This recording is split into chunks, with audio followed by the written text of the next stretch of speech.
คือ Hammer X2 ឆ្នាំផលិត2003ពុកម៉ែបងប្អូនទាំងអស់គ្នាបាទសម្រាប់រថយន្តសំណុំដើមដែលបូមហ្នឹងគឺជិះអត់សូវស្រួលស្រើអែមវាអត់ស្រូវអែមអត់សូវអែមបាទអាចអញ្ជើញបាទចាប់អារម្មណ៍ជាមួយនឹងបូម Hot Beat បាទនេះមិនមែនគ្រឿងទី1ទេហើយក៏មិនមែនគ្រឿងដំបូងដែរបាទសម្រាប់មួយគ្រឿងសម្រាប់រថយន្តធុនធំដូច Hammer អីនេះគឺយើងធ្លាប់បំពាក់ច្រើនមែនទែនឆ្នាំប្រហែលជា4-5ឆ្នាំមុនក៏ធ្លាប់បំពាក់តាំងបើកការ៉ាស់ត្បូងបាទ Hammer នេះគឺឃើញថាបំពាក់បូម Hot Beat ច្រើនគ្រឿងដែរបាទ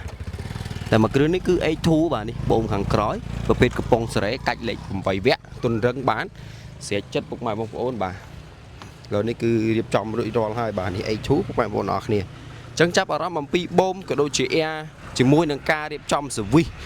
បូម Fox Sin របស់ Ford Ranger Raptor ទូចឬក៏ F150 ធំអីហ្នឹងបងប្អូនអាចអញ្ជើញមកកាន់ VK Inter Sport បាទអរគុណសម្រាប់ការតាមដានទស្សនាបាទ